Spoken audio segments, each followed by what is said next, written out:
Angelicals are, angelicals do, angelicals do, angelicals would. Alright, ladies and gentlemen, as my fancy new title sequence has probably clued you in on, this is a new series where I, Hugh, am by myself. That's right, Jamie's moving to Atlanta this weekend, I'm bored as shit, and since I don't have any other friends, I've had a lot of time to catch up with all the weird shit that's been happening on the internet over the past couple weeks.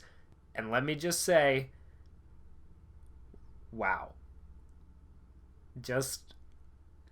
So this Cats trailer is absolutely horrifying. That's not a hot take. Most people seem to agree that this is just disturbing. Meow meow, nigga! One of my favorite jokes about this that I've seen is people comparing Cats to Midsommar, that Ari Aster movie that's really unsettling and creepy and sticks in your head like a splinter.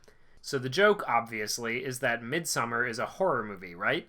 And Cats is supposed to be a musical. It's lighthearted and fun, and it's coming out on Christmas, so it's probably family-friendly. Basically, Cats is unintentionally creepy, because it's not supposed to be, right? Right, guys? Right?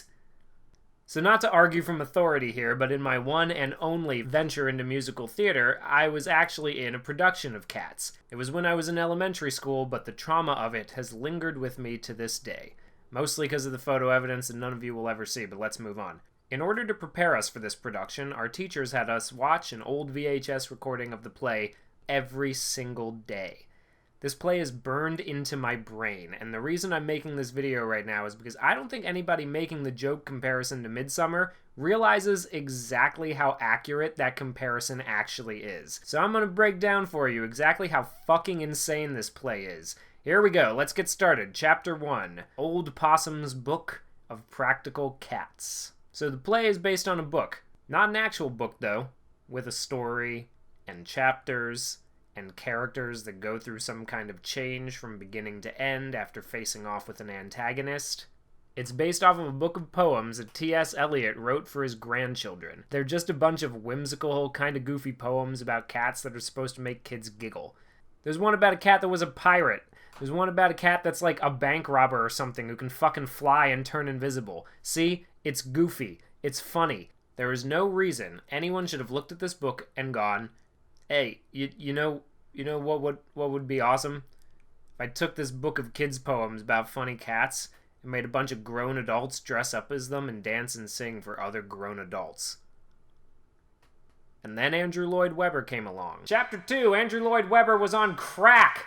So Andrew Lloyd Webber is probably the biggest Broadway composer ever. He basically made every musical you've ever heard of if you grew up in the 70s, 80s, or 90s. And he decided that he was going to make T.S. Eliot's book of kitty cat poems for babies into a full-blown musical. Now on the surface, this sort of makes sense because T.S. Eliot was an incredible poet, so you're really just putting music to a bunch of already completed lyrics. Maybe you make a change or two along the way to make them more singable, but the thing about plays is that they generally are supposed to have some kind of through-line story. Some kind of character journey that the audience can engage with for a 3-hour show. That book won't help you much here, so Andrew Lloyd Webber has to write his own story and make the songs that he wrote using T.S. Eliot's poems fit into it somehow. Which brings us to Chapter 3, The Story. So what is Cats about? And why did I bring up Midsommar at the beginning? Well, buckle up, kids, because that goofy fun book of poetry that your grandpappy read to you at bedtime at the turn of the century is about to get really, really real. So the main cats in Cats are the Jellicle tribe. They're a group of cats that gather once a year for an annual festival called the Jellicle Ball.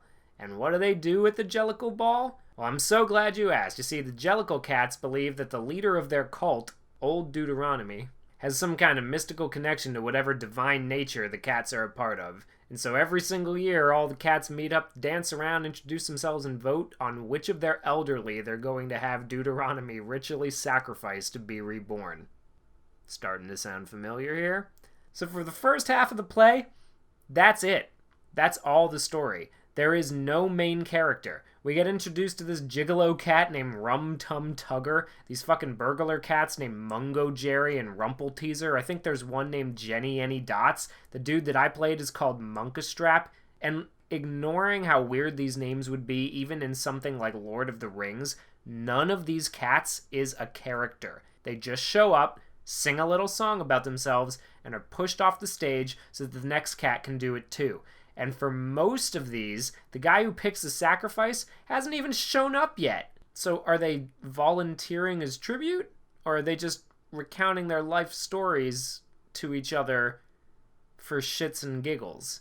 So in the second half of the play, Andrew Lloyd Webber remembered stories need conflict, and now there's a bad guy all of a sudden. The bad guy kidnaps Jim Jones' cat here, then comes back wearing his skin? I have no idea what's going on, and I don't think he does either, because he gets caught, like, immediately and just smoke bombs the fuck out of there. What was his plan? Anyway, then the real Jim Jones is back, and this old lady sings a passionate, moving song begging the rest of the cats to just put her down already. So they do. They kill her, and then they all sing a big happy song and bow. Curtains. That's it. That's the end of the play. So in conclusion, Cats is Midsommar, and that means I'm probably going to see it anyway because I'm a masochist and I doubt I'll have anything better to do. Plus, the play was already creepy enough without some furry VFX artist doing this to Taylor Swift, so I guess it really just sells the atmosphere. I don't know, man. That's the end of the video. Go home.